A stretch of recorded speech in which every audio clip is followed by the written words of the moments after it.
Belum lagi suara langkah kaki yang muter-muterin tenda. Dan gak berhenti-berhenti. Sekali berhenti, ternyata berhenti di depan pintu tenda.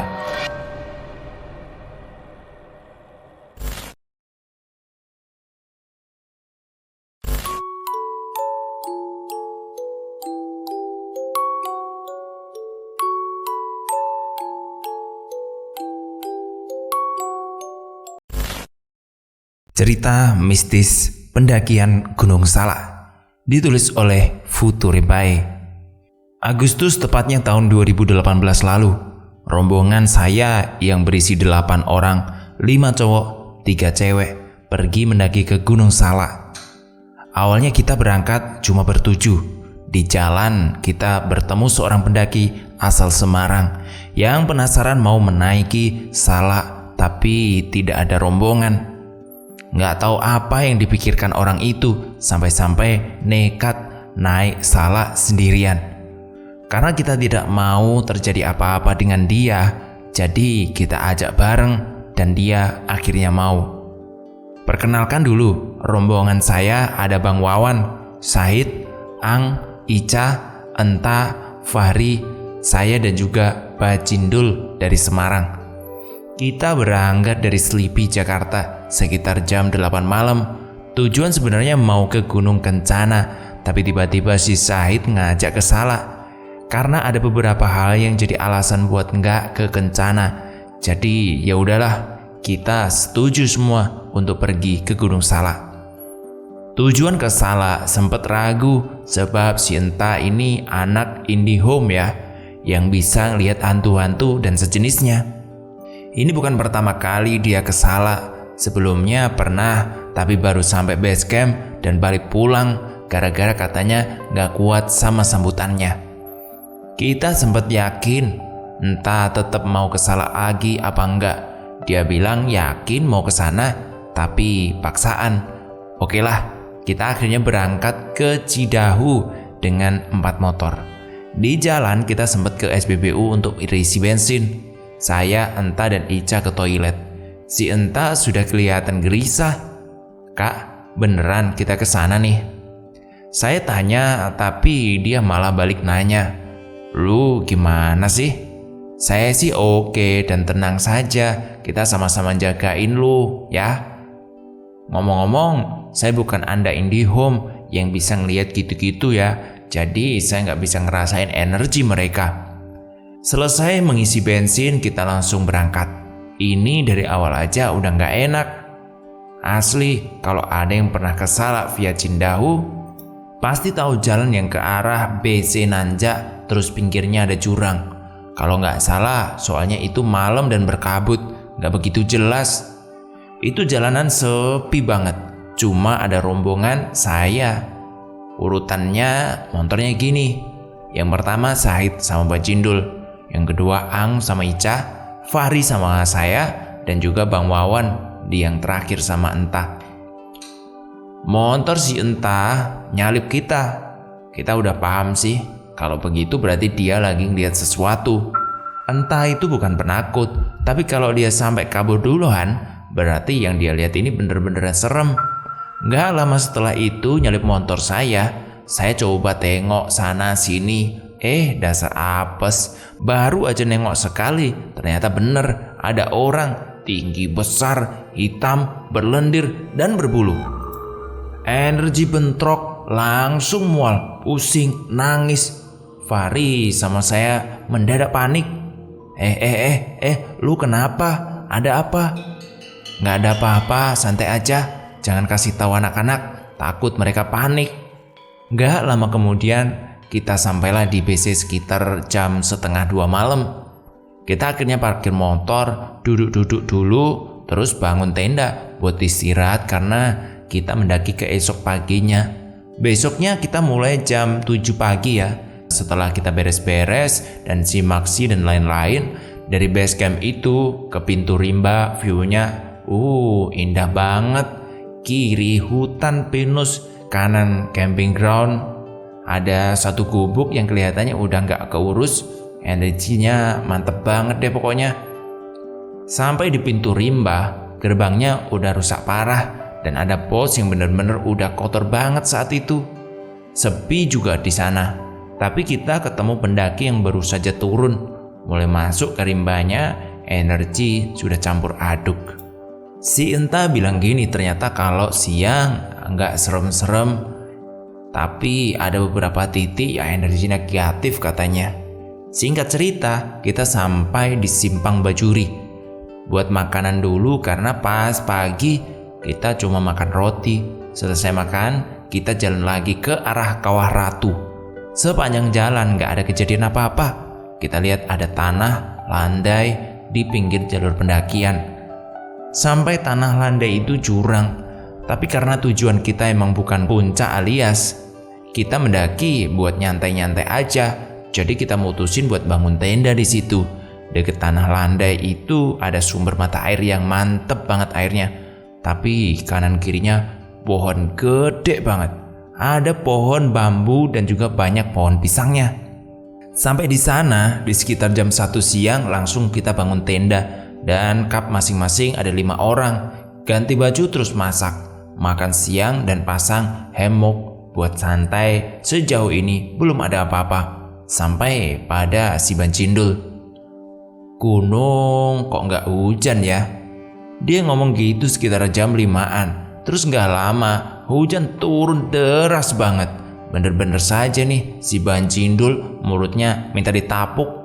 Niat mau makan malam di luar sambil kongko malah dihujanin. Jadilah kita pada makan di dalam tenda. Soalnya ya hujan gak berhenti sampai jam 5 pagi keesok harinya. Habis makan cowok-cowok sibuk ngeruk-ngeruk tanah, bikin jalanan air biar airnya turun gak banjirin tenda. Selesai semua kegiatan, kita masuk tenda masing-masing. Tenda 1 ada Bang Wawan, Zahid, sama Bajindul. Nah tenda 2 ada saya, Enta, Ica, sama Fahri. Fungsinya ada Fahri buat jaga-jaga kalau ada apa-apa, khawatir juga nih sama Enta. Anaknya sih bacot banget, tapi nggak tahu kenapa malam itu dia nggak banyak ngomong. Ke bawah suasana hujan mungkin ya. Baru jam 7 sudah pada tidur. Tinggal saya sendiri yang belum tidur. Saya nggak bisa tidur soalnya belum ngantuk. Ditambah energi mereka ganggu.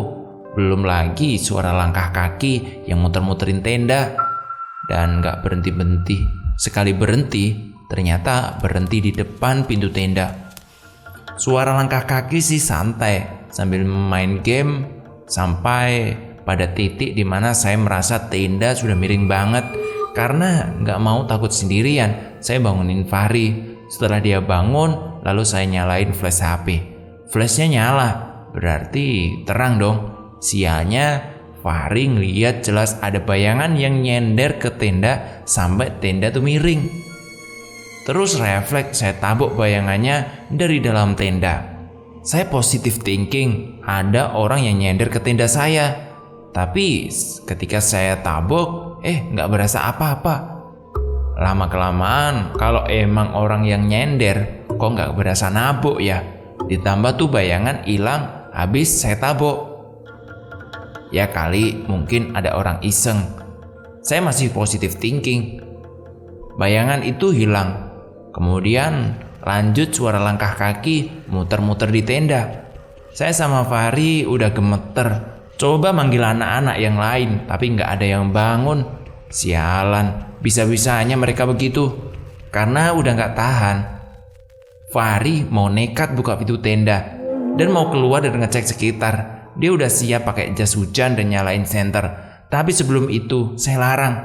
Saya takut pas dia buka tenda tiba-tiba ada muka nongol. Nggak kebayang kan seremnya kayak apa. Tapi tetap aja dikekeh dia mau ngecek sekitar. Ya udahlah, saya biarin aja. Dia buka tenda pelan-pelan. Saya nutup muka. Pokoknya udah parno. Pas dibuka, alhamdulillah nggak ada apa-apa. Saat bertepatan buka pintu tenda, suara langkah kaki itu juga menghilang. Fahri tetap keluar. Saya akhirnya nemenin, nyenterin sana sini siapa tahu ada orang iseng. Ternyata nggak ada. Kita masuk tenda dan mutusin buat tidur. Baru juga nutup pintu tenda, suara langkah kaki itu muncul kembali. Ya udah, biarin aja, saya tinggal tidur.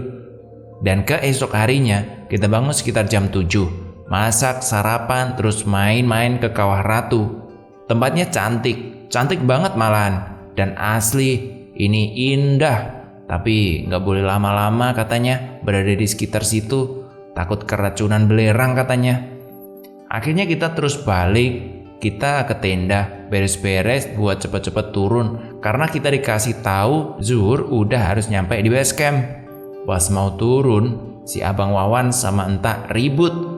Mereka pacaran, males liatnya. Saya milih solo, jadi ya diem-diem aja. Ya udahlah, itu urusan mereka juga. Selama jalan ini, saya juga nengok ke belakang, tapi belum ada yang nyusul. Sempat mikir macam-macam, gimana kalau saya hilang. Tega banget nih anak-anak gak mau nyusul. Tapi saya juga merasa kalau saya gak sendiri. Saya berasa kanan kiri saya ada yang memperhatikan. Jalan aja sendirian sambil nunduk komat kamit sebisa mungkin, sambil berharap semoga saya gak masuk ke dunia lain. Jalurnya begini, memang agak menyeramkan. Akhirnya saya mutusin buat istirahat sambil nunggu yang lain. Nunggu anak-anak lama banget. Posisi juga lagi ketakutan. Akhirnya sempat kepikir kalau ada apa-apa. Saya juga mikir karena ini adalah kesalahan dan kebodohan saya sendiri. Berarti saya siap untuk menanggung resikonya. Saya pikir daripada berdiam diri, mending jalan lagi. Ya udah, lanjut jalan sendiri dengan perasaan yang gak karuan. Berdoa memohon semoga ketemu pendaki lain, setidaknya memastikan kalau saya belum pindah ke alam yang lain. Tiba-tiba ada Bajindul, Fahri sama Said memanggil. Mereka lari ngejar saya dan nyari-nyari saya. Untungnya kita ketemu. Jadi rombongan kita terpecah menjadi 2, turun masing-masing menjadi berempat. Pas sampai base camp, inilah kita semua baru tahu apa yang dialami masing-masing. Sewaktu di atas, pada nggak berani cerita, baru bercerita di base camp. Ini versi Enta ya, dia cerita begini. Waktu dia nyalip motor, ternyata dia ngelihat apa yang juga saya lihat. Dia bilang nggak kuat ngelihatnya, makanya dia kabur duluan. Terus pas nyampe tempat base camp, dia juga ngelihat ada orang kerdil yang duduk di situ. Terus juga dia izin melalui batin, malamnya dia banyak diem. Kenapa? Karena pas pindah tenda, dia dilihatin lagi sama makhluk besar yang kita temuin di jalan ke base camp. Terus dia juga bilang, sekitar tenda ada mata warna merah yang memperhatikan tenda kita semalaman. Kemudian cerita dari Ica. Ica di sini nggak banyak ngalamin kejadian. Dia bilang dia juga dengar langkah kaki orang muter-muter tenda, tapi dia paksa buat tidur karena takut katanya. Nah, ini versi Fahri. Dia bukan orang yang peka atau yang bisa ngeliat begituan ya. Tapi pas dia lagi bikin jalanan air sama anak-anak yang lain, dia ditambahin wujud banyak banget. Terus ada yang bisikin dia buat jangan balik lagi ke Salak. Dia kapok sekarang dari Kawah Ratu. Saya sama Fahri sempat foto-foto juga di sana. Pas foto beneran, saya merasakan memang ada energi nggak enak di sana. Takut banget. Dan bener saja, Fahri bilang dia lihat pohon itu berbentuk gapura. Selamat datang. Anjir, serem banget. Nah, ini adalah versi Bajindul, Ang, Bang Wawan, dan juga Said. Mereka dengar juga langkah kaki yang muter di sekitaran tenda. Dan juga dengar suara saya dan Fahri manggil-manggil mereka. Mereka memang sengaja gak mau nyautin saya. Emang kurang ajar mereka. Karena mereka juga takut gara-gara Bajindul yang mulutnya ngablak. Dia bilang ada bayangan berdiri di depan tenda. Makanya dia langsung pada maksain buat tidur. Gara-gara kejadian itu, beberapa ada yang kapok gak mau kesana lagi. Ada juga ya biasa-biasa aja. Emang gak bisa dipungkiri kalau main ke tempat kayak gitu pasti ketemu sama penghuninya. Tinggal gimana kita menyikapinya. Mungkin sedikit cerita itu kita terusin di cerita selanjutnya ya. Terima kasih.